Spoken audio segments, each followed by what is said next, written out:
All right, Carrie, what's your vote? You look at the sentiment for Balatro, and a lot of people were like, "This doesn't belong in Game of the Year because it's an indie game. That's beneath me." And it's like, no, no, no, no, no, no. You're actually super casual, and Balatro is way above you. You My are man. below. My you know, man. but that's the truth of it, is that they are only looking for the summer blockbuster. They're only looking Right. for Nickelback. And that's, you know what I mean? Like, that's what it is, right? Like, that's what we're looking at. We're looking at a list of Nickelbacks, and the only thing that's not is Balatro. There's a lot of indie games that do not get the respect that they deserve, and you see a lot of people complaining like, "Oh, this game came out and it just feels like the last Call of Duty. It feels like the last FIFA." And I'm like, "My dude, there are hundreds of amazing indie games." And that has been a sticking point that I've been doing for almost like over a decade now. It's not even just the video game industry; it's the movie industry, it's the TV show industry, just media. All of these big companies, they want to only swing for the fences. They want everything to be a home run, and they do not want to fund goodwill.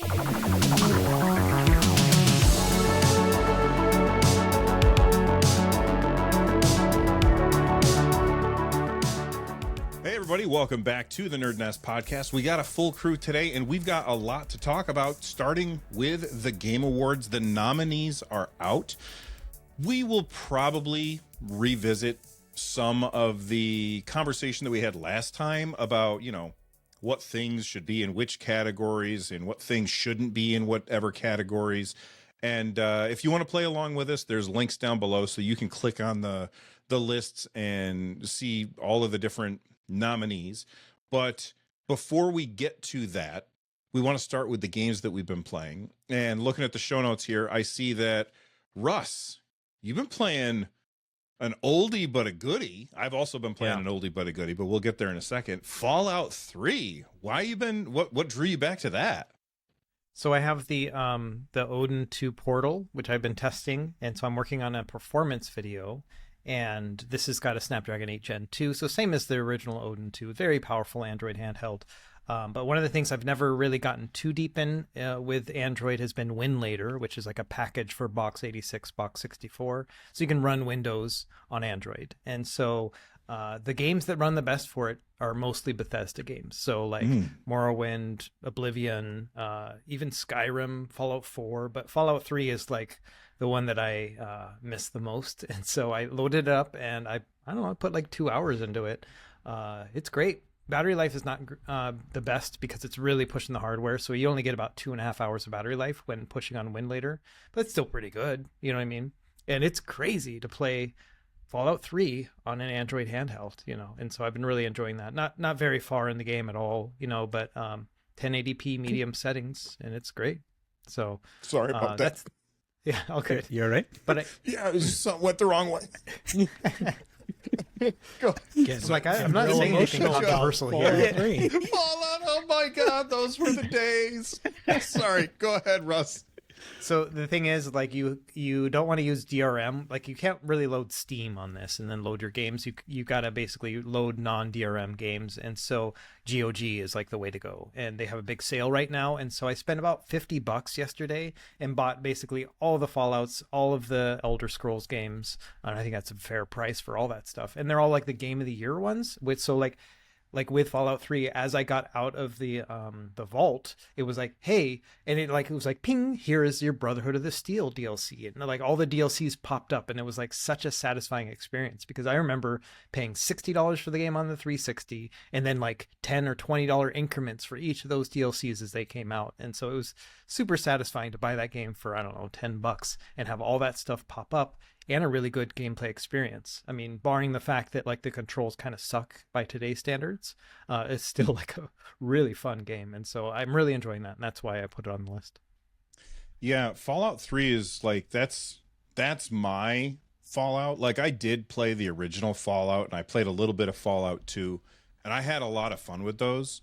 But Fallout 3 was the one that really sucked me in, and I spent, I don't even know how many hours in that game. I played it on Xbox 360, and I just fell in love with it. And it's almost unfair to Fallout 4, because when Fallout 4 came out, I had such high levels of expectations because Fallout 3 was so good that Fallout 4 just did not hold my attention nearly as well as Fallout 3. Have you played Fallout 3, Rich? Not really. Like, everyone's played it. Everyone that has had an Xbox 360 has like launched it and played through it. I don't know. I think I had the same problem that you had, but with Oblivion to Fallout, right? Like, I really enjoyed Oblivion. And it's completely different in, setting, right? But like, once I got to Fallout 3, I was like, I don't know. I want my fantasy stuff back, which is weird for me, but that's what happened. Yeah, it surprises me because you're usually the guy that likes shooters, and Fallout has like the guns, and Oblivion has 100%. Bows and arrows. Yeah. And I think that's what I thought I was going to get into, and then it was just like story and exposition, and it's not much, right? It's just you're the baby and stuff like that. But I was like, I want to shoot stuff now, so I don't know. It never clicked. It does have a long intro. Yeah. Which Fallout was your Fallout, Carrie? The first one that I played? No, the one that you just love the most. I would probably say Fallout. Might be a controversial thing to say, but Fallout 4 I really enjoyed despite all of its glaring flaws. They improved upon a lot of things that I didn't like in Fallout 3, insofar as I felt like Fallout 4 did a much better job at, what the problem is a lot of PS360 games, they had that yellow filter on almost every game. That it just had that weird sense to it, and I felt like Fallout 4 not having that, and there was some scenes that just like going out and getting out of the vault and moving around, and also I guess the initial impetus of like why you're going out there was a little bit stronger for Fallout 4. And then they had a lot of systems that Bethesda tried and only perfected in Starfield, insofar as like the base building and stuff, and you can see how the base building in Fallout 4, which is honestly bad, and how they made how you configure ships and how ships move around, and even bases in Starfield, and it's so much better in Starfield that it's almost like we saw the beta version of all of that in Fallout 4. So there's lots of things that are wrong with Fallout 4, but there's just a few key moments that you're playing through that I just really, really enjoyed over Fallout 3. And Fallout 3, I think, is a bit of a better Fallout game. But in terms of just enjoying, I enjoyed Fallout 4 in terms of all the gameplay and stuff, and like how it moves and how it operates, combat, and all that other stuff. I think it was just a bit better. All right. Russ brought up that GOG has a sale right now, so I posted a link in our Discord so you guys can see it. And I've just been scrolling through it a little bit, and like you can get 13, which is XIII, that cell shaded first person shooter for $1.29 right now. Game. Yeah, that's wasn't there was a remake that didn't do so well. Right. I'm not sure which one this one is, but they're both up on sale, and yeah, definitely get the original, not the remake. Yeah. Are there any, if you guys click on that, are there any that are jumping out at you as like, oh man, you guys got to pick this up while it's on a really good sale? Because I'm scrolling through and Rich, they got Oblivion for $5, although you probably already own it 6 times. I do, but for whoever does not, that's a damn good price. I think I saw it as I was searching the Soul Reaver 1 and 2 remaster. Mm-hmm. That's on there, right? I think I saw it. Wait, I think it is. Yeah, the new one, the Legacy of Kain thing. Yes. So that Legacy of Kain, and that's the digression from our current conversation, but I have to just want to talk about this. I played the original Legacy of Kain on PlayStation, and then when it became Legacy of Kain Soul Reaver, I was expecting more Legacy of Kain, and it's totally not. It's a whole other different game. Yeah. And I was like, I kind of wanted to play another Legacy of Kain game.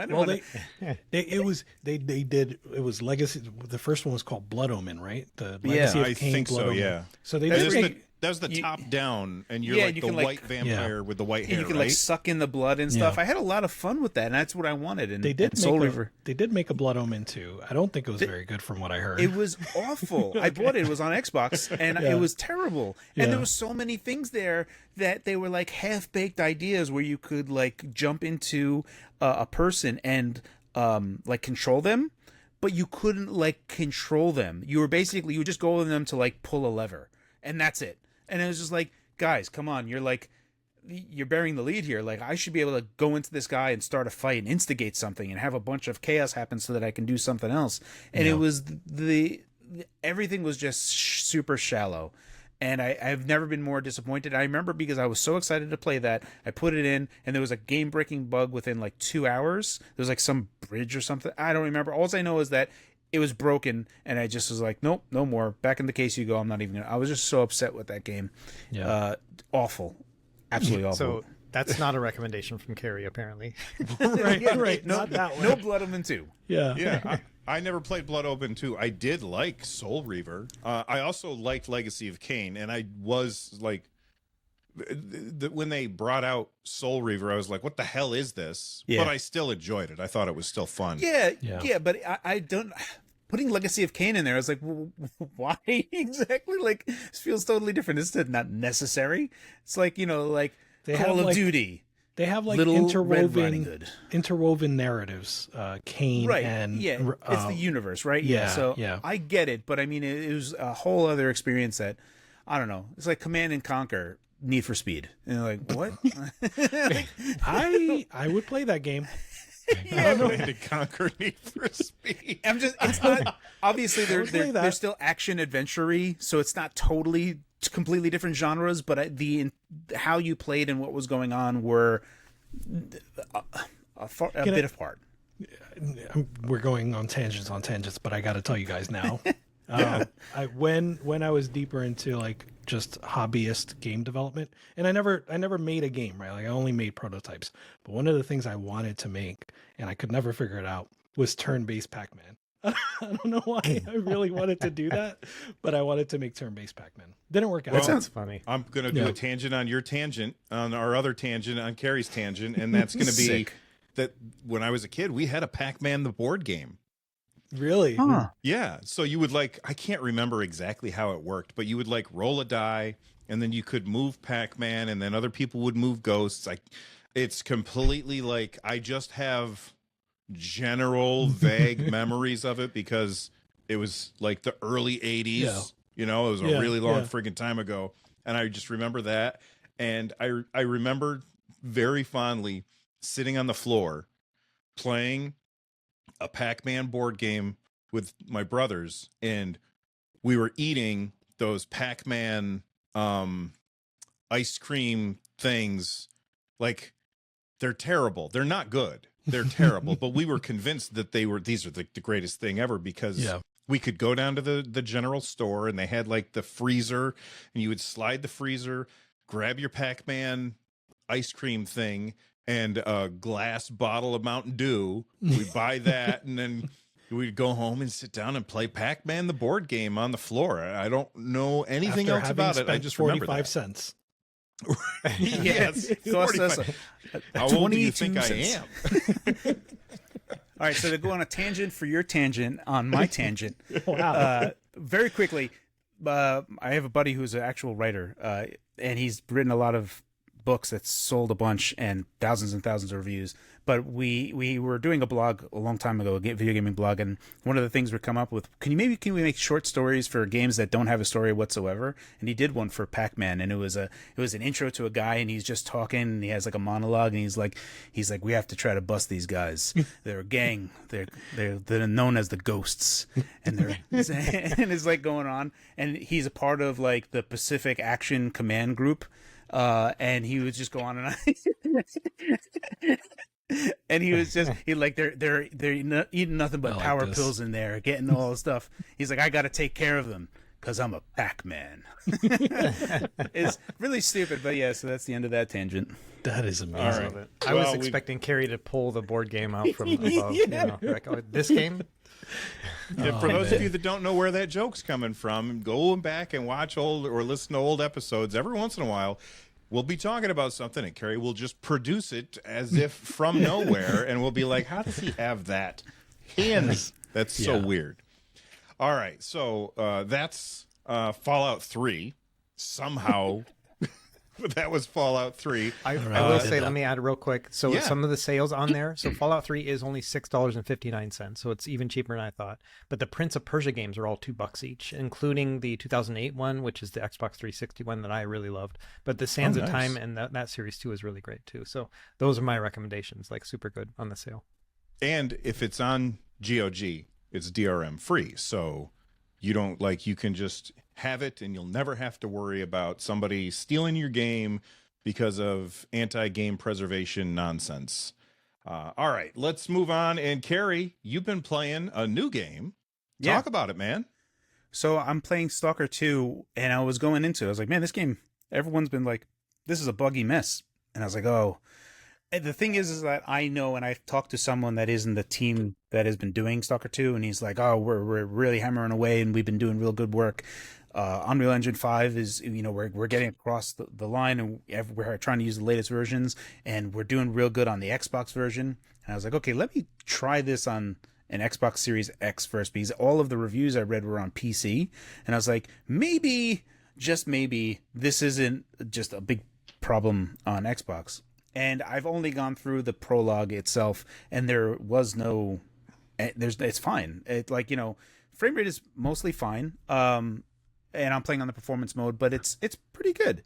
There's a few parts there that I can see there's parts there that it just feels like extreme Fallout, extreme mode Fallout, and I'm just like really starting to dig it. And you have like a crazy encumbrance system, so I'm going ahead and looting a bunch of people, and I'm already super encumbered, and my stamina is going around from just walking. And the game is super dark, like unreasonably dark. So it has a really cool mood. It has a lot of stuff. And I just got through the prologue, and I had some cool weapons, and then they janked me for all my stuff. So now I'm starting back from square one. I'm no longer encumbered. So that's good, I guess. But now they've introduced like this element where there's like these anomalies that you can like throw bolts, like just literally bolts, right? You just throw bolts in them to like kind of deactivate them so that you can run through them. You mean bolts like a crossbow bolt? No, I mean like literally like a bolt. Like nuts and bolts. Okay. Gotcha. Yeah, so it's just a piece of metal, right? This is like a throwaway thing that you just chuck into an anomaly to disengage it. Because there's like an anomaly minefield that you go into right out of the tutorial section. And there's parts of it that they're pretty cool. Like the fighting of it is very intense. So you're like looking down iron sights, and only iron sights. There's no like external thing. There's nothing that's popping up, nothing that's really helping you, at least in the beginning section. So it's just felt really, really intense. And you have to eat a lot and drink. So it's just Fallout on survival mode, right? Like that's how it feels right now. And it's kind of cool. Also, I'm playing with the Ukrainian voice acting instead, and I just have subtitles, and that just feels better. Just because the dubbing feels like they got some dudes off the street of like Canada, like right outside of the Funimation studio, and they're just like, "Did you do the voice for Piccolo? Get on in here. You're gonna do great." Nice. And it's just the intonation and inflection, just like mismatched on the English side, and it's like this doesn't just. It sounds, at least in the Ukrainian voices, like when they speak, I don't understand it, so I'm just like super reading subtitles, but it feels better. It just feels better. So I'm doing that, and I'm enjoying it so far. But I am hesitant because I don't want to go too far, because I do see other people like, oh, there's a game breaking bug, like Maki's guides. He does a lot of achievement guides. I don't know if you guys seen it before, but he guns through games. And I don't follow him, but a tweet showed up on my timeline. He's like, "Oh, I had a game-breaking bug. This sucks." And I was like, "Oh man, that's not great." So I'm kind of, one foot in, not all the way. But what I've played so far feels like just extreme survival Fallout, which thumbs up for me. Also, sales for it seem to be like amazing. They already sold a million copies. So despite all of like the reviews, like don't buy this game, everyone's like understood. They're buying now. Done. Yeah, I'll say, so this was the very first Steam game I ever bought, was the first Stalker game. And it was for language practice because they have audio tracks in Russian. And so I used to play the game in Russian, no subtitles, to like, work on language training and see if I could translate on the fly and stuff. It was all like an excuse to play the game. But my question is, so the Metro series has always felt very similar to that. Have you played any of those, Carrie? Yeah, I have, yeah. Okay. Is it similar to that in terms of feel? I would say that it's a bit more extreme than the Metro series. The Metro series is a little bit... so there is some paranormal stuff that is happening in Stalker so far. Like in the tutorial, it was almost unfair. I would say that Stalker feels like unfair Metro, if I could put that in perspective, because there's literally a dude... Extreme in terms of like difficulty then in that way? Yeah, like there's and a dude survival. that in the tutorial... Like you get hit hard and you have to like, heal up, you have to eat, you have to drink, watch your stamina. But it's not only that, like the when I was just fighting off against humans in Metro, I felt like I had a cleaner line of sight. And in Stalker, it's dark, they're in bushes. It's like I have to like look at their muzzle flash to know where they are before I can start shooting. You know what I mean? And it's just a heightened sense of difficulty. So I would think that if you don't like very difficult games, Stalker 2 may be a bit off-putting. And I'm playing on like the easiest difficulty. Wow. So, like I put a rookie, and it's like, man, Russ is definitely not playing this game. I'm out too. Like I want to say thank you because you just saved me X number of however much it costs. Because I was really looking, like everything I'd seen about it, I was like, man, this game looks cool, and I never played the first one. Also on sale on GOG right now, by the way. I never played the first one, but everything I had seen about Stalker 2, I was like, oh, that looks great. But hearing you talk about it, I'm like, no, I'm out. So that was the easy fight. And then I got further on the tutorial, and then I'm fighting this like paranormal thing. And it's basically invisible up until it gets like 1 foot in front of me. And it's always trying to hit me on my sides. So I'm constantly like looking left, right, left. And then I'm just like blasting away while I can see it.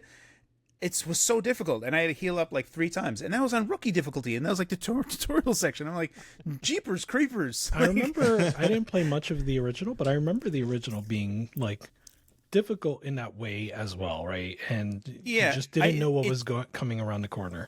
It 100% feels like that is the intent of the game, and I'm like fine playing it on the rookie difficulty, like the easiest difficulty that they have. So I'm fine with that, and I enjoy difficult games, but I enjoy difficult games that are at least like this. There was one the invisible guy feels totally unfair. The not being able to see them until like the muzzle flash feels fine to me, right? Because that feels like just as realistic as you can get. I totally appreciate that there are certain things that there are lines drawn in the sand. We've had this conversation before with like EverQuest, right? Where there's like things that when game developers talk to each other, like what if like the boat traveled in real time and it would like go in like that continent and it would come there, and like if you miss the boat, you miss the boat. Like, wouldn't that be cool? And I'm like, no, actually it sucks. No one wants to miss the boat and have to wait 30 or 40 minutes for the next boat to arrive so they can get to the continent they need to get to. There's a reason games like EverQuest were patched to remove the need to eat in order to survive. Because when that game first came out, my poor little dwarf got lost in the woods and I starved to death. It kept saying, you are hungry, you are thirsty. Right. And then I would take damage and I'm like, no, what do I do? Yeah. But yeah, it feels like this game in particular, right? Like it's the difference, like Bayonetta, Metal Gear Rising, like those games are difficult for a particular reason, which is like this like overcoming it, right? Like a Dark Souls kind of thing where it's like, oh, the process is the fun. Whereas Stalker 2 is like, it's not fun. Life is unfair. Like a very like stereotypical like Eastern European, like this life sucks, deal with it. Right. It almost feels like that, but then like the food and stuff is like so plentiful, even in the tutorial area, that I just like stopped even carrying it. I would just eat it in front of me. Like, oh, just time to eat this. But it's funny, right? Because he's like, and he's like putting a knife in it and eating chunks out of a can, and I'm like, man, that does feel very Eastern European. Like that's exactly how I think this would go. Speaking of Eastern European, I also thought, and also speaking of Metro, what is it with these games and using bolts? Because like Metro 2033 has bolts as a currency, right? Yep. Yeah, I don't know. It's the power of the people. I guess bolts and sickles do all the work. Yeah, it's probably a plentiful, post-Soviet era kind of thing that they just have, or at least imagine that they have. I will say, one of the things about this game, I'm just looking at some of the footage and stuff. It's like the lighting in this game looks crazy. Like I always thought Metro Last Exodus or whatever they call that one, that was always my favorite in terms of like lighting with an Eastern European game. But this is just crazy. There are, so I really appreciate Metro Exodus, the last one that came out. Metro, especially when you're using the flashlight, right? And you're like moving around in like the beginnings, that is the lighting that they have, the 4A engine that the Metro guys have done. I'm a huge fan of it. And I feel like Stalker 2 is like Unreal Engine 5. It's fine. And there's like parts of it that you're like watching and there's good parts. And I would say that ultimately I'm not like super wowed by it because I feel like I've seen better. But I feel like in terms of presence and atmosphere, it's banging on all cylinders. That's awesome. Well, I'm not going to play it, but I hope they do really well because I know that there's a lot of people that are. Yeah, I know that there's a lot of people that have been looking forward to this game for a long time, and for everybody to keep saying, "Oh, it's so buggy, it's so buggy," that sucks. Maybe they should have delayed a little longer, but if they're getting lots of sales, then they should have lots of resources in order to make the game better. And that's better than having a game come out, having it be bad, and having nobody pick it up because then it can never be fixed, that kind of thing. I have been also playing an old game. I was working on I was just messing around with my Pocket DMG. And one of the things I was doing is I was watching one of Russ's videos, which was about like shaders and stuff. Because I was like, okay, I want to put all the different shaders and stuff on here. And I was looking at Gameboy and I was like, okay, I don't like the one that Russ picked for the Gameboy. So I'm going to see what else I can find. And I needed a random Gameboy game. And so I picked Donkey Kong. And you picked the best one. Okay. Yes. I've never, I was like, okay, I loaded up, I hit play. And I was like, okay, press start. And sure enough, it's just like every other Donkey Kong game at the very beginning. And you play for those 4 levels and then you beat Donkey Kong. And then you're like, all right, now it's going to repeat like it always does in a Donkey Kong game. And I have a lot of love for Donkey Kong because like in my grandmother's bar, she had an arcade, a Donkey Kong arcade. And she would hand me quarters and I would pop them in there and I would play it. Well, I finished that 4th level. Donkey Kong gets back up, grabs Pauline, and takes off again. And then I was like, oh, okay, that's strange. And then I go on to the next level, and it is a completely different game. And I was not expecting this. Mario can do this weird jump where if you move one direction and then change directions and jump, he'll do like a backflip. And he can jump on top of items and pick them up like he does in Super Mario Brothers 2. So once you get past the initial game, then it becomes a puzzle game, essentially, where you have to like find a key and then transport a key to a lock that is opening up a door that Donkey Kong has dragged Pauline through. And as he goes through the door, he's too big to fit. So his giant ass is like hanging out of the door as he's trying to squeeze through this door. I'm on like the second world, like halfway through the second world now. I guess there's like 9 worlds, and I am loving this game. And I have never played it before because I just wrote it off as another Donkey Kong game. How Rich, dare you just said it's the great one. What's that? I said how dare you, and yeah, I was saying it's one of the best Game Boy games, like easily for me. Yeah. Top 5. It's always in the top lists. Yeah, it's like Link's Awakening, Tetris, then that for me is probably it's that good. And I've beaten it a few times now. I haven't played the like remake that came out this year, right? Or was it late last year? The like remake or remaster on the Switch. That's a thing. Of the original of the Game Boy Donkey Kong game? I thought it was Mario versus Donkey Kong. I thought that's what we were talking about. No, this is just Donkey Kong. And that turned into a puzzle platformer? I didn't know this turns into either. Holy Right. cow, I thought we were talking about Mario versus Donkey Kong. No, this is for What? the original Game Boy, and it is a puzzle platformer. This is the first I'm hearing of it. Yeah. This the first you're hearing of it too, Carrie? Yeah, you're totally frog fractioning me right now. Like this is like what? There's Holy cow.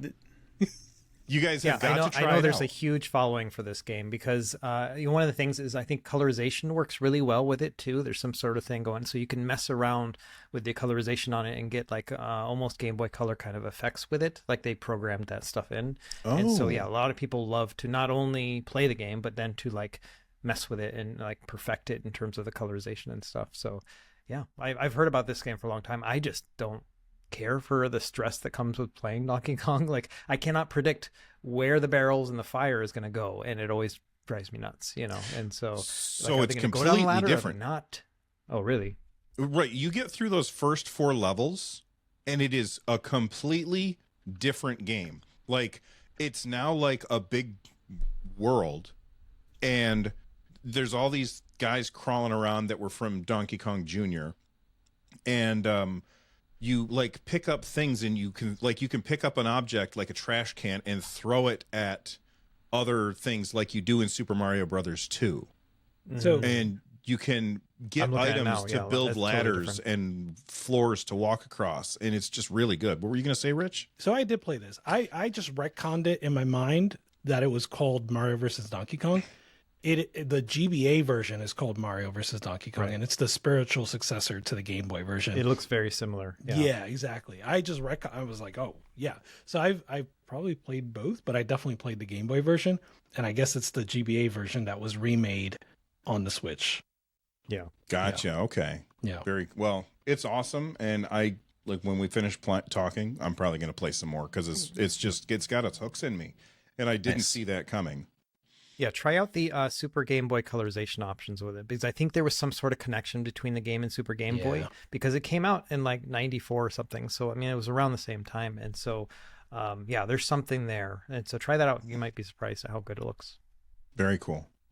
Rich, you've been too busy working all week in order to get any gaming time in? Any real gaming, I'll say that. But yeah. I feel like I finally like cleared the last like big hurdle at work. Knock on wood. So I'm definitely going to be diving deep into some games this weekend. What's number one on your list that you're excited about? Oh, okay. We'll talk more about that later on, everybody. Yeah, or maybe right now. Yeah. Yeah, let's do it. Yeah, let's do it. So let's talk about the Game Awards. So the way that we're going to do it is listen, some of the categories are uninteresting to us. So we're not going to talk about every single category. And I can't speak for everybody else, but I haven't played all of the games. So there's going to be holes in our knowledge, and we're not trying to predict who's going to win. We're talking about who we want to win. And, if the 4 of us can't come to a consensus, then you guys can tell us all the reasons why we were wrong in the comments down below. But Carrie, why don't you start us off? Pick one of the categories and tell us about that category and the nominees, and then we can discuss. I'm so happy that you picked me first, because I feel like I'm going to rob someone of a category, and we're going to go into best independent game. Okay, best indie game. So tell us about it.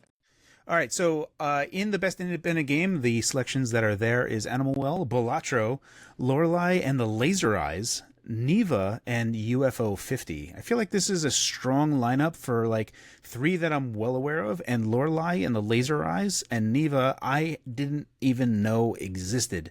So I want to take a look at those. But for me, now I haven't played Balatro, but I own Balatro a few times. I own it Switch, and I'm going to say Animal Well is going to win. Ooh. Only because I have played Animal Well, and I freaking loved Animal Well. I feel like Animal Well is cream of the crop when it comes to independent games, but it says a lot that Balatro is actually in the Game of the Year category, which means that someone looked at indie games and was looking at Animal Well and Balatro and was like, you know what, Balatro. So I have to still like put time into Balatro, and Rich is probably going to kill me because, like, he's been singing its praises forever now. But I feel like Animal Well has a real shot to be the best independent game winner. Okay, but which one? So we're not voting for what we think will win. We're voting for what we want to win. What do you want to win? I want Animal Well to win. Okay. What were you going to say, Rich? Can I go real quick on all 5 on what these are for the audience? Yeah, of course. Those other two, All right. 'cause I don't know them either. All right, so Animal Well is the game that was published by, is it Donkey? VG Donkey? Yeah. So like his new publishing house published Big Animal Mode. Well. It's their first big mode. It's their first game, but it's a Metroidvania. So it's a Metroidvania with elements of this like Metroidvania subgenre, which is like you don't know until you know kind of deal. Like sometimes there are things that you can get past and you don't know you can get past it until later on where you find out, oh, that thing was there all along. And then there are other parts where it's like, oh, this thing has a secondary mode that I can use in other ways. And it's like, oh, now I know I can do all of these other things. So yeah, Metroidvania.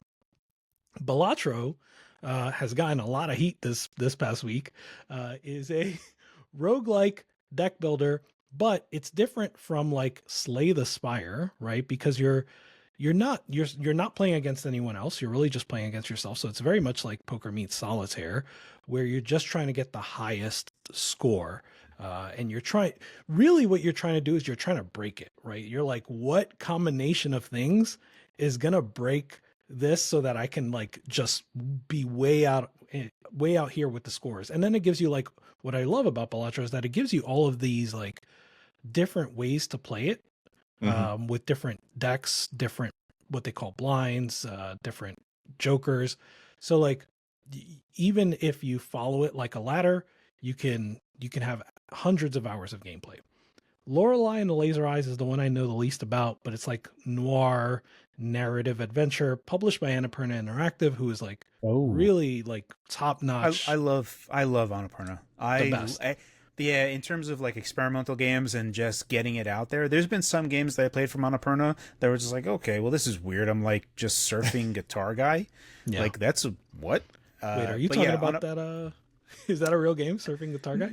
Yeah, like you're like playing a guitar while you're basically like surfing around, and it's just like that's the whole game, and it's weird. But Annapurna does weird, and they mind that a lot, and I wish a lot of other publishers did that.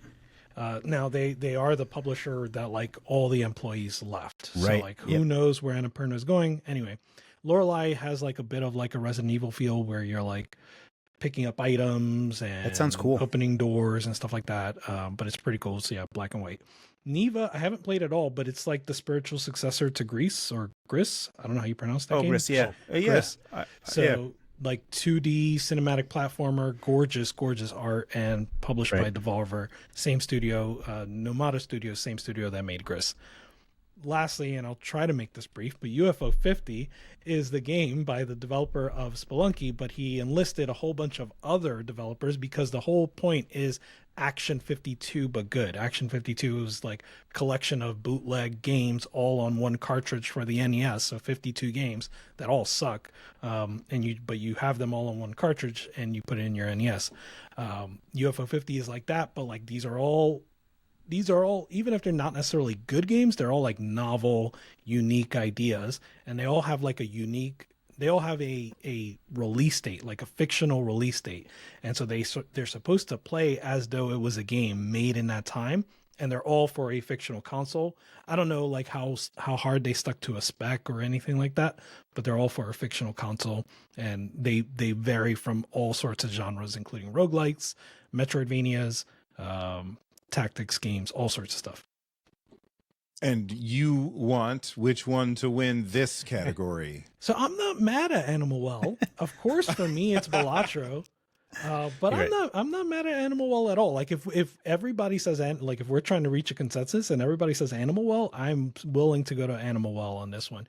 UFO 50, I feel like that's a game where 3 years from now, I'm going to be like, that was the best game to come out in 2024, but I won't know until I get through it. Like, and it's a beast, but I feel like 3 years from now, I'm going to be like, Derek, you knew what the heck he was doing. Like, he was doing something special there.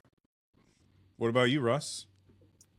So I'm in the same boat as these guys. I haven't played Lorelei or Neva, but I don't know. I think that Animal Well and UFO 50 require too much of the player up front. And so like UFO 50 has got a bunch of caveats. So like, because, we talked about this before. I bought it day one when it was on sale, and I ended up returning it because I was like, I don't like this game. I played through the first 10 and this isn't what I was expecting. And then later learned that they are all stuck in their own time of their release date. And I didn't realize that. And like, it does get better and more complex later on. So I rebought it, not on sale, So I appreciate that game, but I think a lot of people will be like me, where they're just kind of, it takes a bit of knowledge ahead of time to really understand and appreciate it. And I think Animal Well's the same thing, in that it is a deep game, and I think people who want that kind of experience are going to love it. But it reminds me of the game Rain World. Do you guys ever play that game with like the slug cat? Yep. Very similar, where there's so much to it, and then that game's really focused on like the AI elements of the other things you interact with. Those who love it. But for me, when I get into it, I'm like, this is so much, like I'm missing something. I don't know what you know what I mean? Like there's enough there where I think it requires more of the player. Whereas Balatro, I think, just kind of walks you through it, and you can play it on your own terms. And then at some point you figure out how you can exploit the game to make it even better. So I think Balatro is the easy pick. But for me personally, among all of these, the one that's kind of got me the most kind of challenged and thinking about it more is UFO 50. I mean, it's the game that like made me return it because I didn't like it, and then rebuy it as soon as I understood more. And there's no game that's been like that for me this year. You know what I mean? And it's a port available on Portmaster, so you can play it on retro handhelds, and it's a perfect fit there, and they all play really well. And so, yeah, I think I would pick UFO 50 among these 5 options. Before you go, Bill, I want to say what Russ just said about like returning a game. Like, I feel like not enough people, and not from this audience, right? Like our audience is very appreciative of these sort of games, but the broader mainstream gamer audience, like, there's not enough appreciation for things that push back on you, right? Like sometimes it takes time to break through something and like, oh no, there's genius here that I didn't see the first hour that I played it. And like, maybe Russ never gets there. Maybe I never get there, but like there have to be some of those games sometimes in life. Yeah. So I do want to speak on that a little bit as well. And there's almost, and I think I don't think I am super guilty of this, where there is a romanticization of how games used to be in the old days, right? Where you had to plumb the depths of them to really appreciate them. And you didn't have a choice either. Exactly. Well, so there wasn't as many games as there are today back then. So when you got a game, you had the opportunity, like, you know what? There's nothing else that's really out right now. I'm going to hunker down and I'm going to play this game. So the feeling was that, you had to have the game, right? Like it cost a lot, and that was your game. So you would go and like go through it. And some of the games that you'd play, especially on like PC, you'd have to have like a pen and paper handy, and you have to keep notes, and you had to do all that. And that is a tall order to ask of people nowadays. If you don't have waymarkers and a built-in journal that can just like guide you through without having to do all that stuff, people don't have the time today and won't even do it. But there is a rewarding aspect of that I feel that I really appreciate. And yes, it takes more time. I don't know how you would do it where you couldn't do it without time, but it's the same thing for like Outer Wilds. Yeah, Outer Wilds. Exactly. I always mix those up. Yeah, it's you when you're playing it and you just get all the dawning realization of everything. Tunic is the same way that game was made. I just really love those games that reward you for the time that you spent into it and don't hold your hand. So the closer we get to getting rid of tutorials and everything, the better I'm going to enjoy a game. That's a digression at this point. But anyway, that's all I wanted to say. There is a romance to it that is alluring to me. I like that. Well, I guess I get to pick the winner then, because you guys all like Lorelei and the Laser Eye. I didn't play Neva, whatever it is. I didn't play that either. UFO 50 is definitely on my list of games that I want to pick up, but I haven't picked it up just because I haven't had time. So the only games that I have experience with are Animal Well and Balatro. Balatro I did like a lot.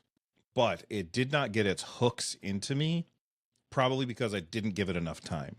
It didn't get its hooks into me the way that Animal Well did. Animal Well got its hooks into me and did not let go. And I played that game. Like, I know Carrie was like, I beat this game in 10 hours or whatever. And I was at 10 hours. I was like, how the hell did he do that? Because I was just still wandering around for another dozen hours after that. And I loved every second of it. The world was amazing. The way that the world interacted with you as you moved through it, just a vine swaying back and forth, or when you walk into a room and you see like this wolf thing and you're like, what is happening here? I was so confused and enthralled, and I loved every second of it. So my vote's gotta be for Animal Well. That game is it's one of my favorite experiences this year. So that's going to be the one that wins for the podcast, but you guys can all tell us why you disagree in the comments down below. Rich, pick a category, man, and tell us all about that category. All right, we're going to get right into it then, because Carrie picked best indie game, so I'm just going to go straight to the GOTY.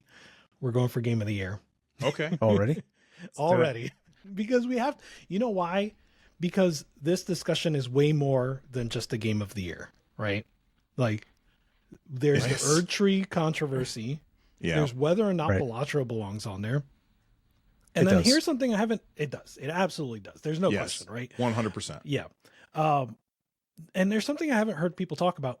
What the heck is the difference between game of the year and best game direction? I know that this comes up with like other award shows, like maybe the Oscars, right? Where there's sometimes that those last two categories, which are very similar, but I feel like in this case, it's literally the same nominees. And the blurb for each does not mean anything to me. So game of the year, the blurb reads, recognizing a game that delivers the absolute best experience across all creative and technical fields. Best game direction is awarded for outstanding creative vision and innovation in game direction and design. So I'm going to answer this, and I think what I'm going to say here is I feel like Stalker 2 is a game that would win best game direction and not best game of the year. Because I'm with that. Yes. Yeah, its intent and atmosphere is permeated and felt. I don't think, playing through it, I think it's obtuse and not for everyone and would be excluded in a few different ways. But that's what I would answer. That's what I would say best direction in terms of execution on intent, rather than execution as all of the above, like across the board. So I agree, and likewise, I know we're diverging now, but likewise, I would say that Astrobot is a great winner for best game direction, but not necessarily like for me, not a great like game of the year game. Like it absolutely executed on its like vision of like just a roller coaster or amusement park thing, right? But it wasn't. It wasn't. It didn't hit hard enough for me for it to be game of the year. All right, so I should go through the game of the year nominees. Well, sure. Real quick before you do, just this dichotomy between game of the year and what does it get? Best direction. Best game direction. Yeah. Best game direction. I almost feel like that. Maybe this shows my ignorance on what a game director does, if that makes sense. I feel like that category is almost like this is the runner-up. So generally, you give something the game of the year, and then usually they're like, well, we also want to reward this other game that didn't get game of the year, so we'll give it the best game direction. I like Carrie's idea better than my idea. What were you going to say, Russ? I would say for me, like if I was to separate between the two, I feel like a winner in the best game direction is something that says, okay, this is obviously a product of obsession, where this team got together, they had a vision, and then they pulled it off. And then the game of the year is like, and was it also like a great gameplay experience for the user? Like that's the big difference for me. It's like, is someone obsessed about like the all the little details and how to create a game, and then also like, is it also fun to play? And that's where it kind of pulls into that Astrobot thing, where I think best game direction is an Astrobot game of the year, right? Not necessarily. Yeah, right. Yeah, execution of atmosphere.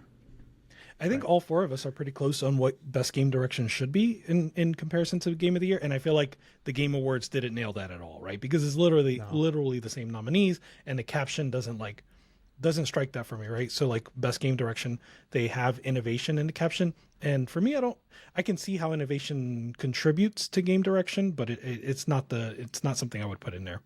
All right, so how about Bill? I'll list the nominees, and then you guys will give your votes, and then I'll give mine last. Okay, that works. All right, cool. Everybody knows his. Fair. Go ahead. Fair. Maybe we're wrong. Yeah. Astrobot, which is the latest from Team Asobi, Sony PS5 exclusive. It is sort of like Super Mario 3D World meets Super Mario Galaxy, but this time it's Sony's mascot, their new mascot, Astrobot, and it's this big like I said, amusement park ride, going through all of like Sony history and lore. Balatro already went through that. Roguelike deck builder, very addictive. Black Myth Wukong follows Sun Wukong mythology, but it's action game in like its feels very similar to like a Souls game, but it's not, right? Like it's really a boss rush action combat game. So you don't really fight many like small minions or anything like that. It's these big epic fights against bosses. I don't know enough about Elden Ring Shadow of the Erdtree. I know it's a DLC. I understand you have to play through like a good portion of Elden Ring, which I think is the big kicker here for its controversy. But it is a like 50-ish hour long DLC, and was very much revered and like seen by many as like one of the best DLCs ever, it seems.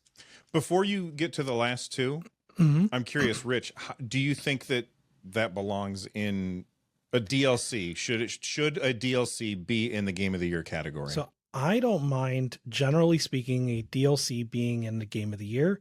I don't mind an early access game being in Game of the Year, and I obviously don't mind an indie game being in Game of the Year. So those are all like categories that have been divisive.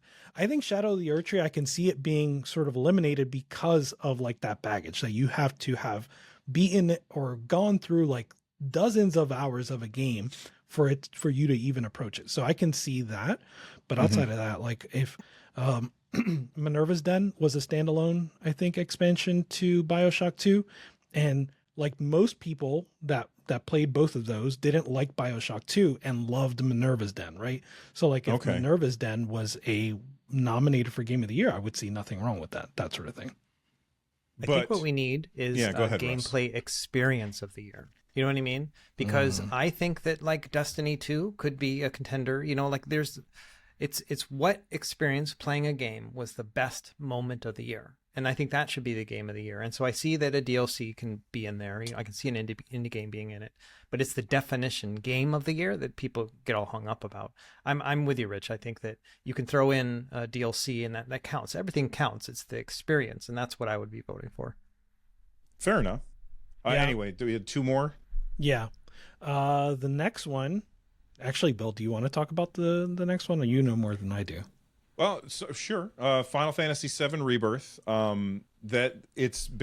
Look, it is a remake, and there's some people who might say remakes don't belong in the Game of the Year category as well. So, like, there's definitely some controversy with a lot of this stuff.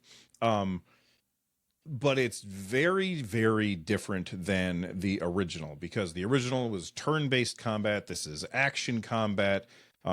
This was a huge expansion upon Final Fantasy VII Remake, because now instead of just being in Midgar, you are in you have the whole world basically that you can go to, and it is definitely one of my favorite experiences of the year. But if you don't like Final Fantasy games, don't play this game. And then there's Metaphor, which I don't know anything about. I think that's also a remake, isn't it?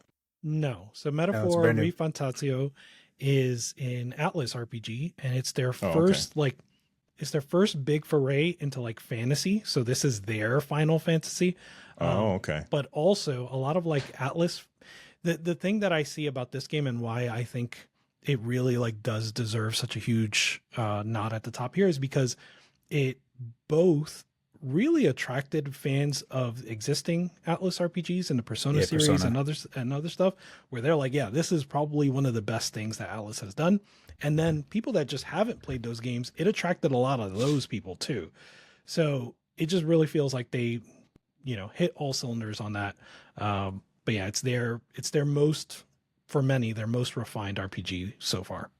So this is where I would say this doesn't deserve to be in the best game direction category, because it feels like it's just like a perfection of something, like, because it said game direction is innovation, Right. And for me, this is, it's a different storyline, different characters, all that kind of stuff. And I'm sure there's innovations in terms of gameplay mechanics over the previous Persona and other Atlas games, but that's not what I'm thinking about when I'm thinking about innovation in game direction. And so that's one of those where I feel like there's a disconnect there, where I wouldn't want to see that one on the game direction and have a different game have an opportunity there.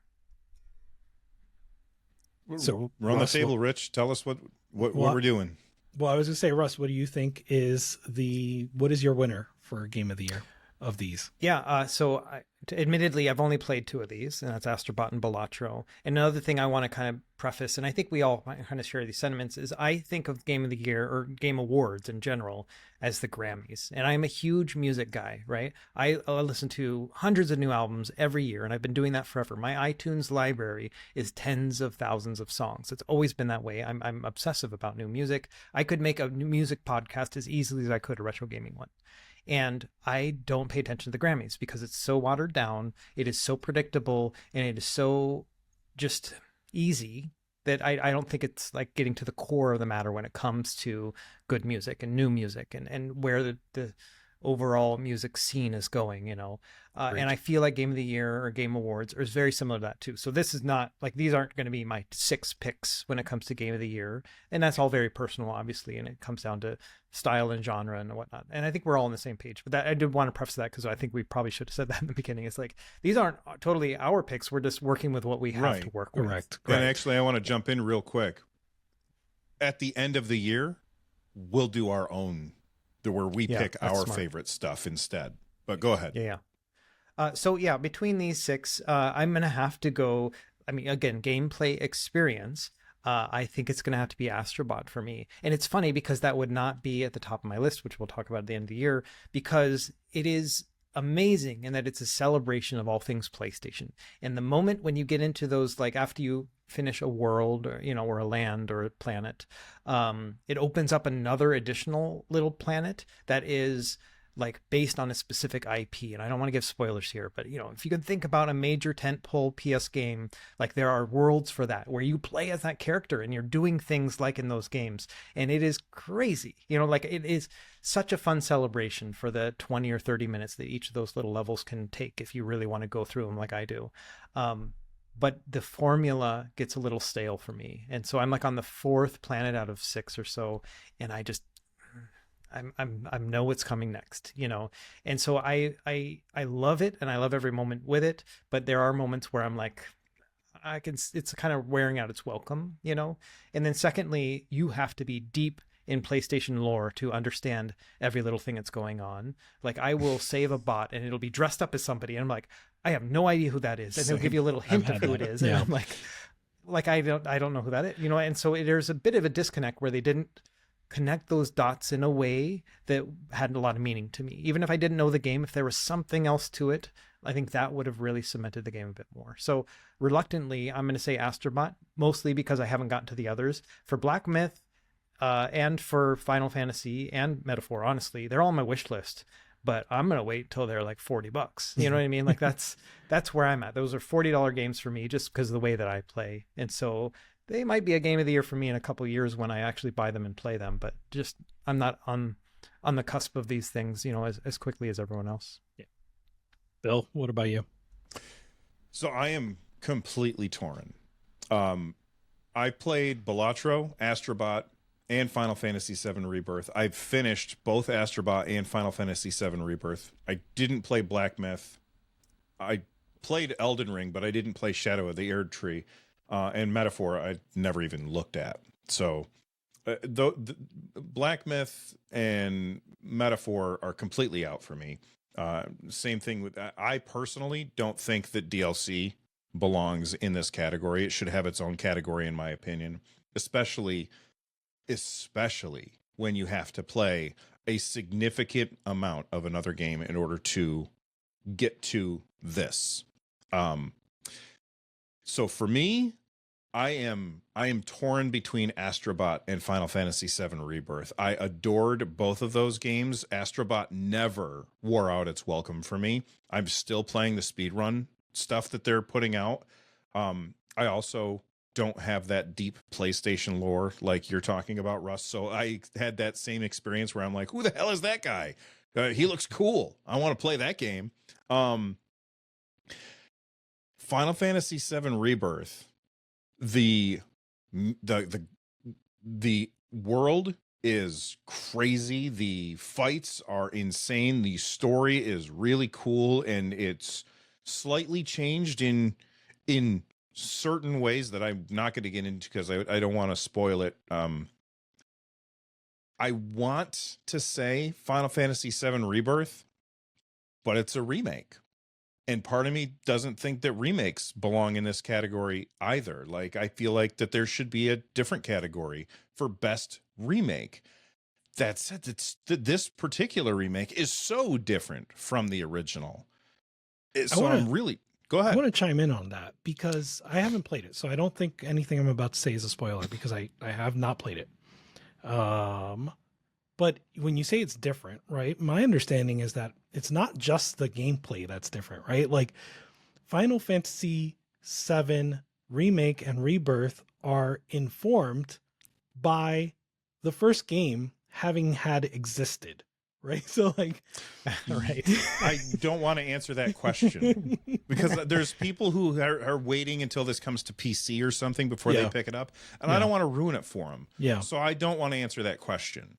Yeah. All right, I'll drop. No, I get that. It's like, so it's like the Dune movies. You know what I mean? Like the newest Dune movies are amazing, but I would not consider them to be remakes of. I mean, they're obviously an adaptation, but they're not like a remake of the previous movie. You know, yeah. I don't know. Like I got a lot of thoughts about that, but I consider having played through Remake and also Final Fantasy VII originally, I consider them completely different entities and the word entities and the word remake is in there, but I don't think of it as a remake. It's just like it's a new game with those characters and it's kind of slapped on in that world, but totally different experience for me. The other Russ has given me permission. That's Go right. ahead, Russ. I'm sorry. So I have a question for you though, Bill. Like, yeah, to me, Elden Ring feels like a sequel that just doesn't it's a DLC, but it's a sequel in the same way that Final Fantasy VII Rebirth is DLC that is actually a sequel. Correct. Like they are the same kind of setup for me, just in different naming. Do you feel that same kind of way? Like what's the separation there? Because you don't have to buy. You don't have to buy the original Final Fantasy VII in order to play Final Fantasy VII. But you got to play the first one if you want to play Rebirth, really. I guess so. At the beginning, I can't remember right now, but I'm sure at the beginning of the game, they're like, previously in Final Fantasy, Cloud did this, and or maybe it didn't. I can't remember at this point because I think it was back in February that it came out. Maybe. Yeah. No, that's a good point. Really. The fact that you have to have Elden Ring in order to get that DLC, as opposed to Rebirth where you don't. Right, and then the whole FAQ, with the Game Awards was like, you should consider value. Well, Elden Ring is $120 game. Yeah, no, I don't know. That's fair. And I won't get into it further, but I think there's a good debate to be had.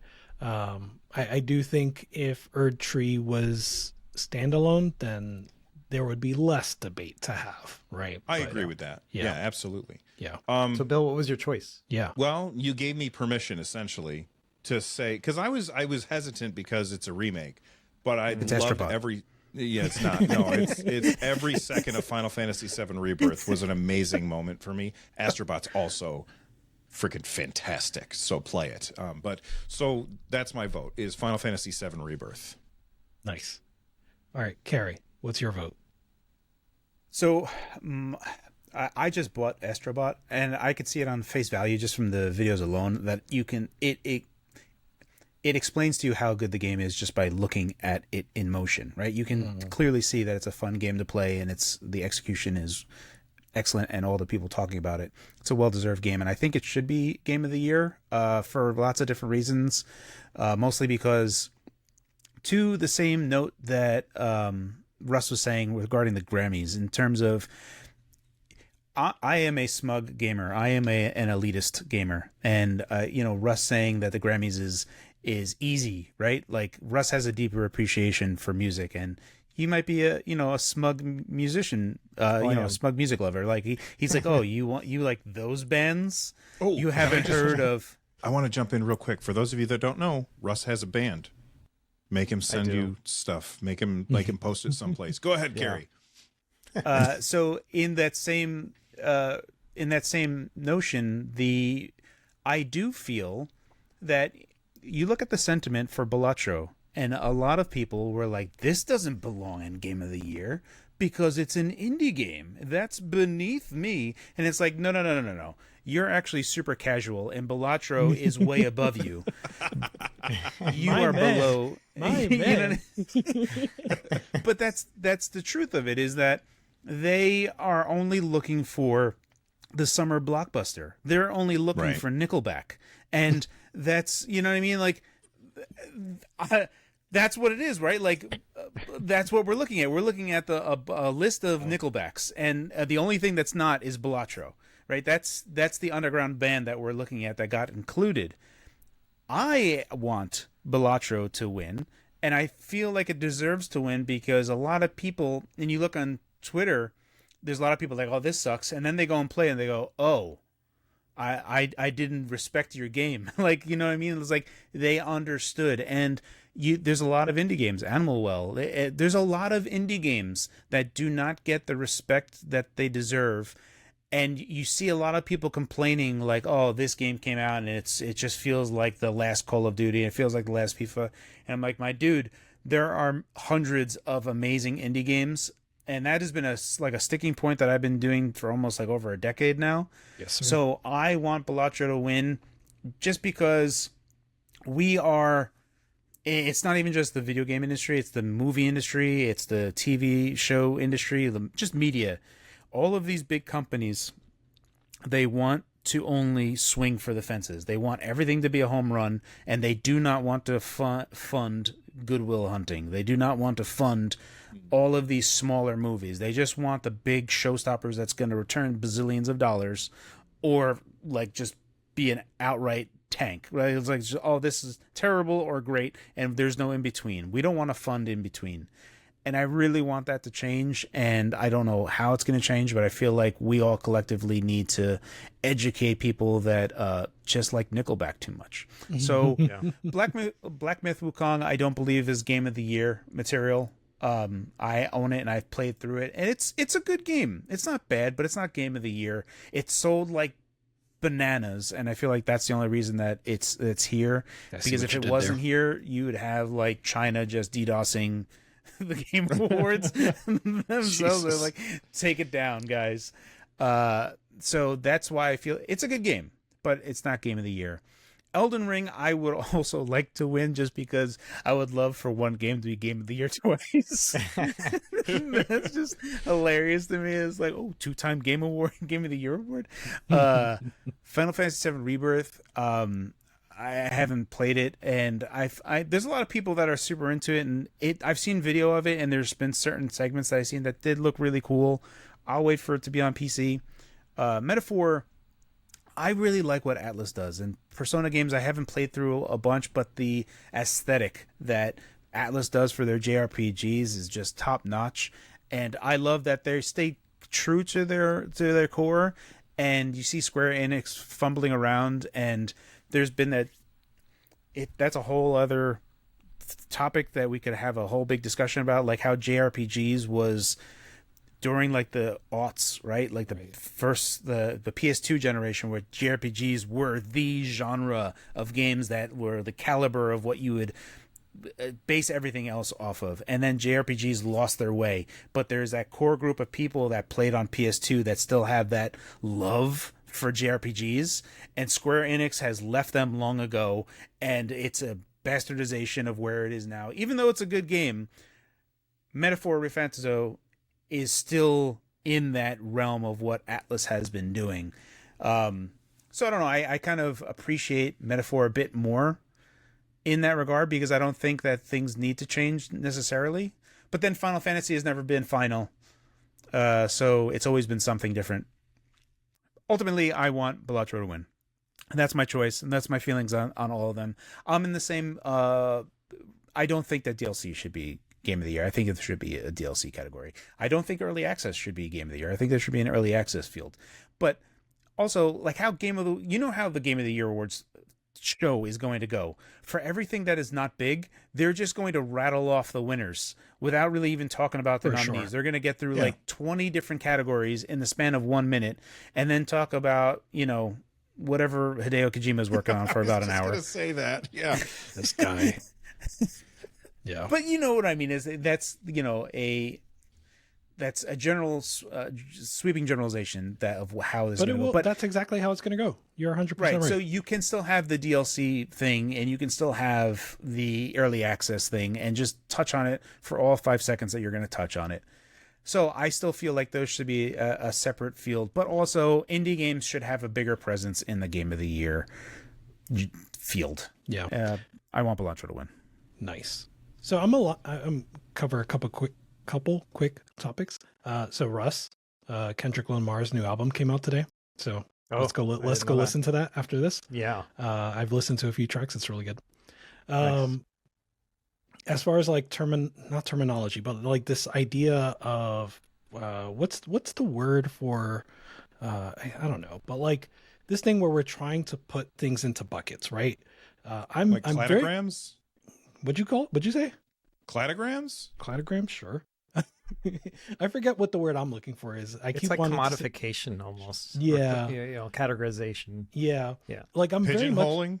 Pigeonholing, sure. I'm very much a nihilist when it comes to this, right? Like I like finding definitions for us to have a common language, right? Like the start and select thing, the reason I go so hard for start and select is because none of the other options, like people have to look it up. If people didn't have to look up view and menu, like I'd be all for view and menu. That's great. Start and select, everybody just knows. But when it comes to like establishing hard fences, like I don't know with the DLC, it doesn't, like if I Hades 2, forget DLC, early access. Hades 2 is early access. That's in heavy quotation marks, right? Because like Hades 2 is more polished than 99% of games that are that came out this year. So if that was nominated for Game of the Year, who cares, right? All right, that's enough. The last thing is, you guys, none of what you said matters. The NerdNest pick is clearly Balatro. Balatro is the pick. It doesn't matter. Like, what? Why are we talking about this? It's Balatro. The person who feels the strongest about the Game of the Year is me. I don't. Yes. And the answer is Balatro.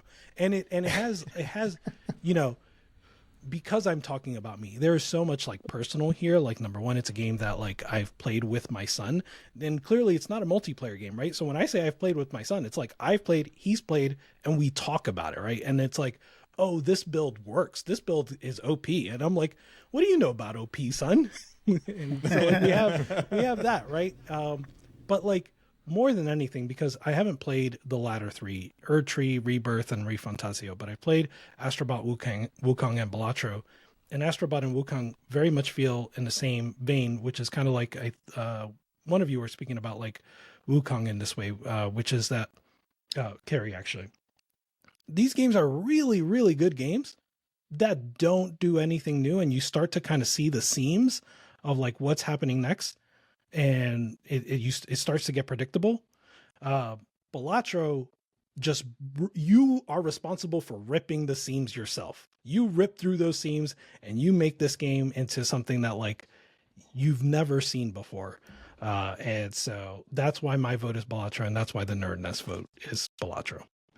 I also saw you Venmoing Carrie $20 while he was talking, because he was kind of iffy, but now you got the majority vote, so you got it.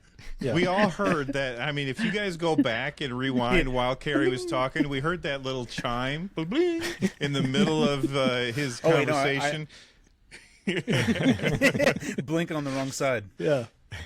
All right. So what I want to do is, Russ is obviously gonna go next, but since we keep talking about Game of the Year, Best Game Direction, maybe we hit that category. I'm gonna select that as the next category. We don't have to go through all of the things because it's the same things. Oh my goodness, it is. Yeah, it's all the same nominees. Same nominees. So word for word. Now we have to make a decision. Which one of these gets Best Game Direction? We selected Balatro as Game of the Year. Which one is the best game direction then in that case? So Carrie, I can tell, is torn. Like the way his body language just shifted as soon as I said that. He was like, I don't know what to say here. So I'm going to let him think about it. He can stew for a little bit. Rich, best game direction. Okay. So like I've seen screenshots of like Erdtree, and as far as like art, we're not talking about game. We are talking about game direction, not art direction. But as far as art direction goes, when I look at Erdtree and also when I look at Rebirth, like those games are gorgeous. And like, you know, the way they composed the scenes, performance mode. fair.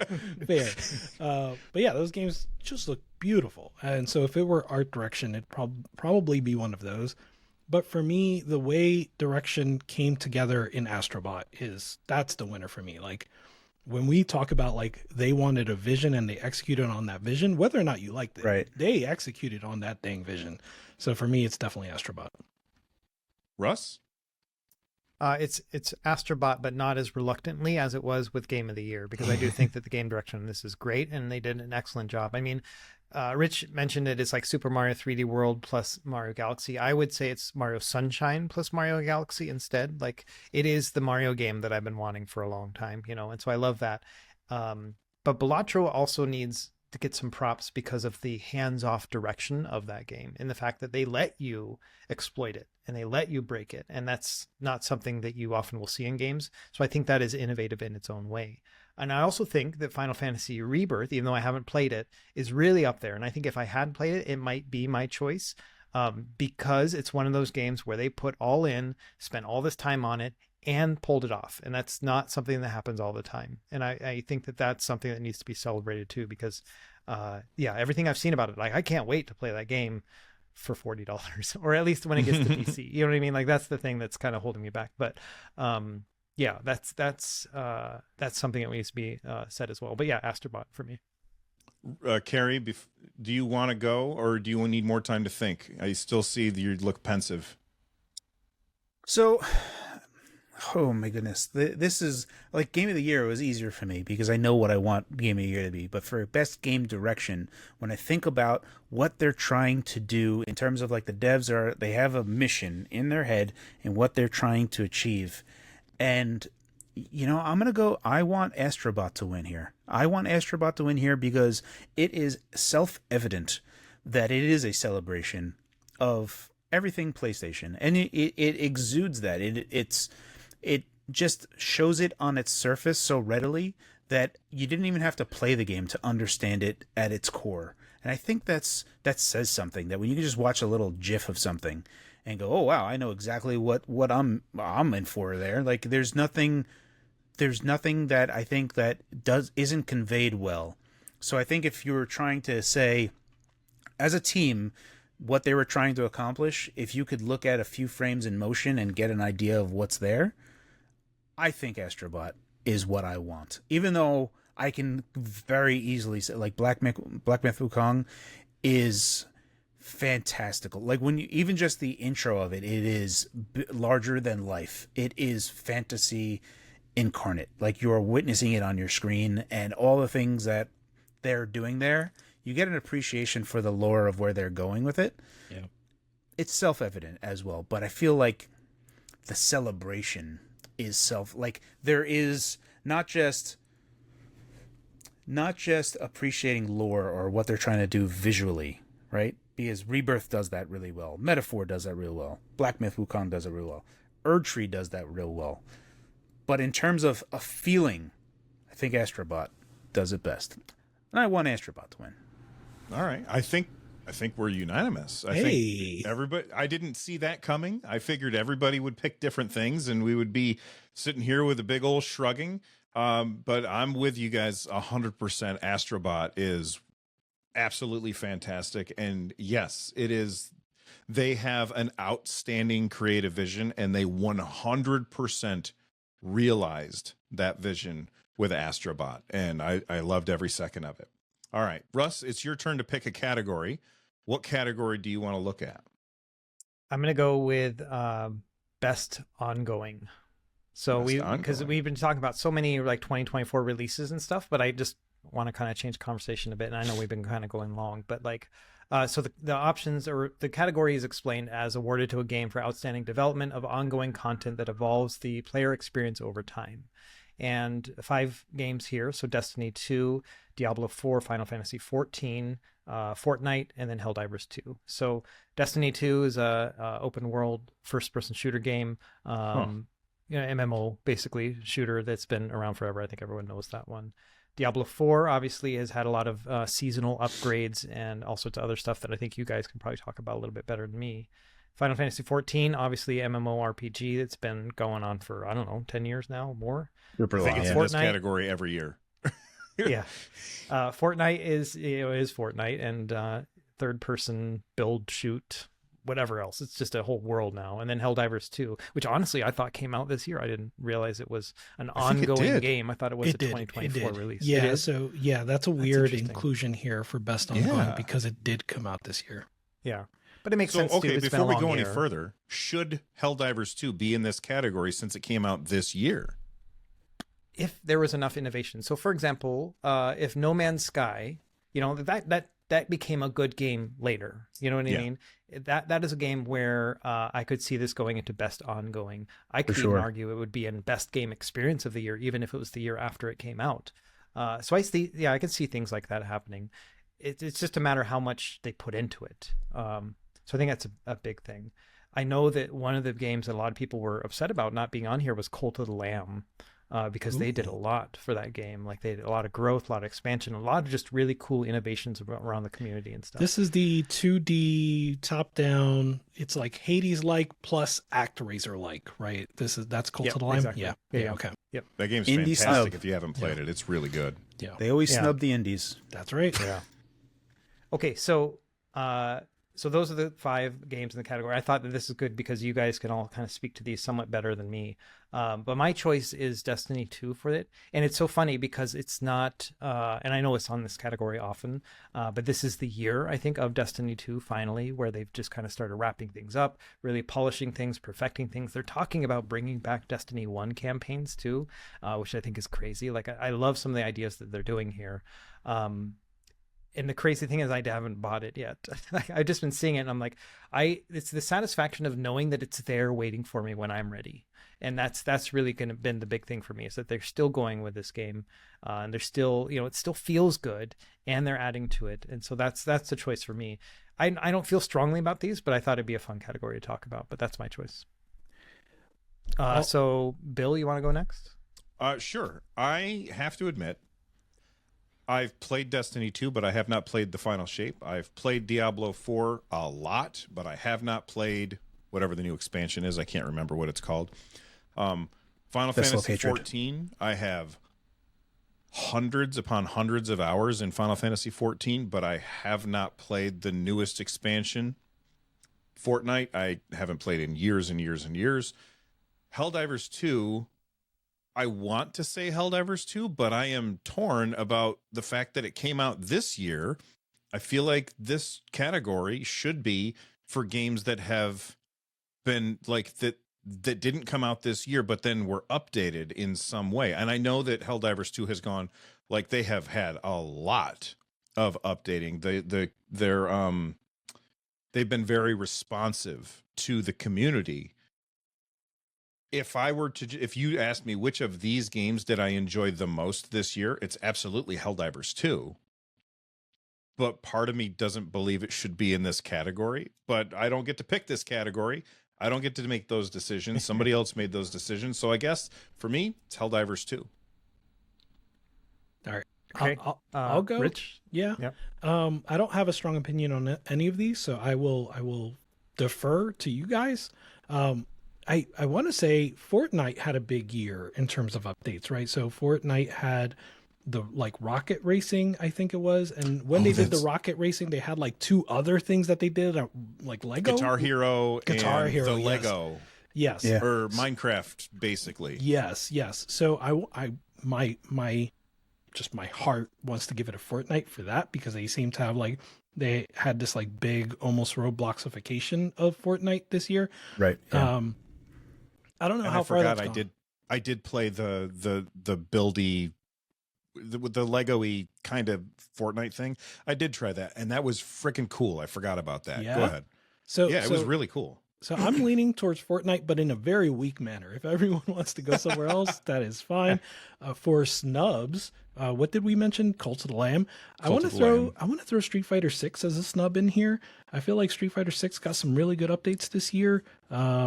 And they're continuing to get like DLC, and I feel like just fighting games in general kind of get a snub in this like ongoing category.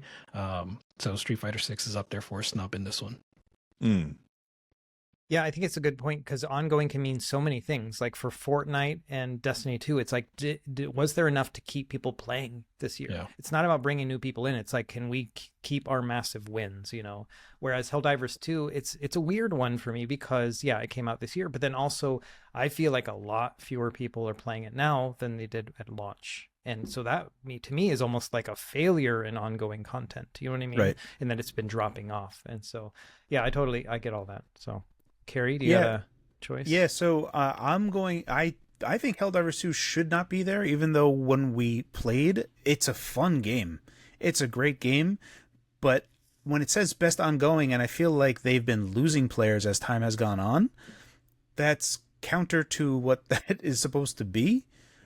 Even though I fully respect Helldivers 2, and I think it's a fantastic game, I am going to easily choose Diablo 4, because I did get sucked back into it despite not thinking I would. Like, I was like, Vessel of Hatred, that came out. Let me go ahead and take a look at that. And it was like, I got back into it, and it's like, all of your items are legacy, and you can't do squat with them. And I was like, I don't even know what that means. So I just started playing a new character, and I started from level 1, and I got him up to like level 70 in like 2 weeks from this new expansion. It sucked me in so fast that it was just unreal in terms of all the things that they did to make things better. And I played Diablo 4 hardcore mode with my Necro, and I enjoyed it then. And all the things that they did in terms of just speeding up and making things, just lowering the barrier so that everything was just a lot more approachable, I just loved it a bunch. So Vessel of Hatred, to me, as an expansion to Diablo 4, is what I want to win for best ongoing out of the list that they have here. I do fully respect Final Fantasy XIV, though, because there's tons of people that I see all the time that are just like cuckoo bananas for Final Fantasy XIV and every expansion that comes out of there. So I respect the game from the outside. And for Destiny 2, I'm just a Bungie fan, right? Like, Bungie, they understand game design, and they understand ever since I saw one documentary and the guy was just like, we're just trying to find the 30 seconds of fun. That was a key indicator to me of like wisdom, just like, here's some wisdom for you. And it's like, oh, that's what it was. It was like, you go to certain things and you just want the crumb of knowledge that is everything that goes around there. And I feel like Bungie does a really good job, but I also really love Halo, and Destiny 1 felt a lot like Halo. So I can appreciate there, but I want Diablo 4 to win best ongoing. Because that sucked me in for a full 2 weeks, and I had to peel myself away from it. Nice. So did we all pick a different thing? Yeah, it's a split. That's good. I just wanted to talk about these games. So yeah, absolutely. So we all picked a different one. You guys in the comments get to pick the actual winner here for the Nerd Nest, because we never came up with a definitive choice.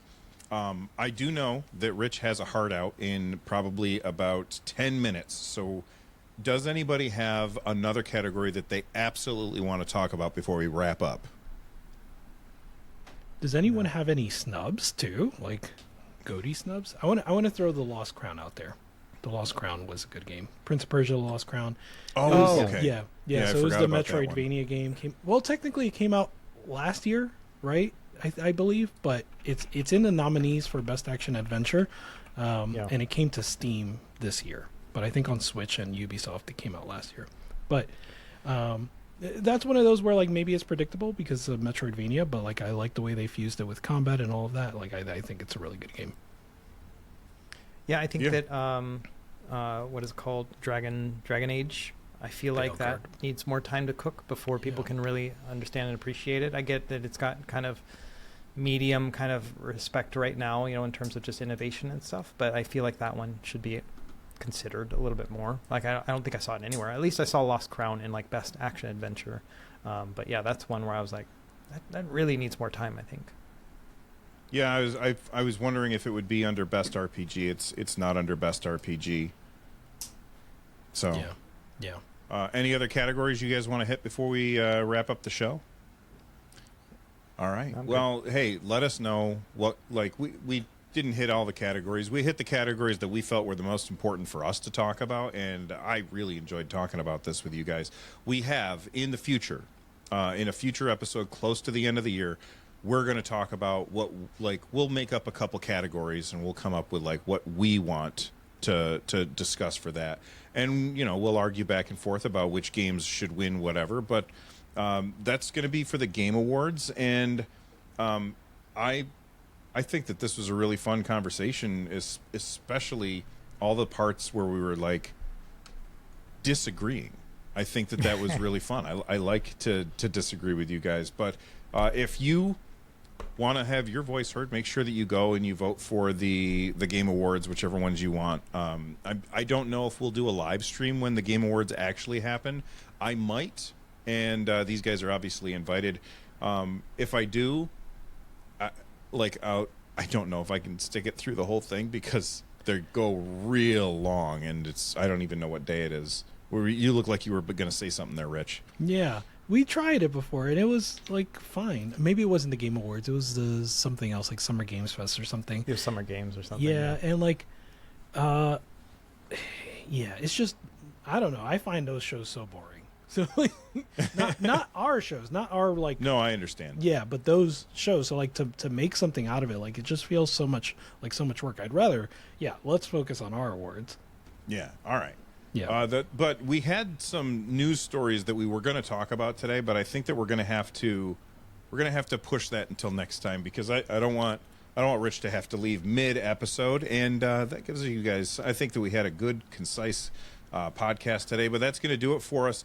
Rich, tell everybody what you're working on next. Yeah. So next should be I just published a video about my ring, this wearable. It's silly video, but I've been working on getting fitter, and this ring is helping me, so I thought that was cool. And then the next one should just be another news video talking about Steam Deck winning the Golden Joystick Award, Steam Deck OLED, and some other stuff. So yeah, it should be fun. Valve wins again. Russ? Look at that. So one thing, when we do our Game Awards, we should remember to have like a best hardware category. I think that'd be a lot of fun because we talk a lot about hardware. I think two hardware categories, one for retro stuff and one for non-retro stuff. Yeah, for sure. Great. Yeah, so I just finished a video on the Odin 2 Portal, which is like their latest handheld. This is like an early engineering unit. I got to send it back to them, but they let me borrow it for a week. So my next video will be a performance video, and that's why I'm working on things like Win Later and stuff.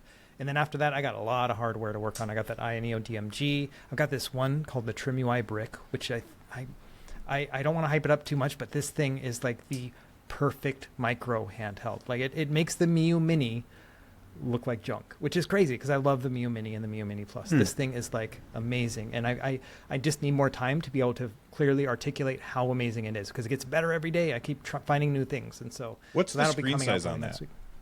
3.2 inches, I think, but it is like 1080p or something. Like I don't even know the resolution because it's a little bit weird, but holy smokes, it is so crisp. Like it's like INEO Pocket DMG crisp, but for $60. It's crazy. Wow. Yeah. Okay. Yeah. That's crazy. Anyway, Gary, what are you working on, man? The video I'm working on right now, I hope to have it done by Monday. Is I got the Pocket, the GPD Pocket. Nice. So this is their UMPC that they make. So this is very much like, imagine if like in the early aughts when Sony was still making hardware and stuff. Bio. Yeah. Yeah, I got one too. It's crazy. Yeah, it's actually really nice. There's lots of things there. It's more of I'm going to be looking at it through a productivity lens. There are some people that are flipping the display around and then putting on telescopic controllers so you can kind of switch it, and that's neat and all. But I don't think it's that's not a reason why you should buy it. This is for those people that loved UMPCs, ultra mobile PCs, when they were still a thing, when Sony was still making those, and they would charge a super premium from them, but then they stopped selling them because very few people were actually buying them and they couldn't rationalize making them anymore. So that is a continuation, and I love that GPD has done it. GPD has a lot of different twists that they do. They have this modular expansion port that can become anything. One real cool thing that they do that was a feature I asked for a long time ago, and they included on there, is you can make it a KVM. So you plug it in, and then you can plug other devices into it, so that your machine is a keyboard, mouse, and display for other computers. So your laptop can turn into a keyboard, mouse, and so it's an add-on that you can buy for it. I have the add-on over here, so can you somehow connect two different machines to it and? Yeah, so I guess I always use it for servers, right? So I would go to my data center, and if I ever had to, instead of bringing a crash cart over and plugging in and doing all this other stuff with a bunch of full-on stuff, I could just have this little device that I could just plug in and make that a KVM. And since it's battery powered, I don't need to plug into the PDU or anything else. Nice. It's just way easier. And if you ever needed to connect to other stuff at a moment's notice, and you don't have to I have to bring a monitor over here just to see something. It's super cool. It's a celebration of just cramming a bunch of maximum stuff into a smallest space as possible, and they did a great job. And I hope to have that video done hopefully by Monday. Nice. So that's going to do it for the NerdNest podcast today. Let us know what your Game Awards picks are in the comments section down below, and make sure that you go and you subscribe to Rich over at youtube.com/fanthedeck. Just hit 100,000 subscribers, which is awesome. Carrie over at youtube.com/thefox, PHAWX, and go subscribe to Russ over at youtube.com/retrogamecore. That's CORPS. I'm here in the Nerd Nest, and I will see you all on the next one. Thanks for hanging out with us. Stay rad. See you guys. Bye-bye.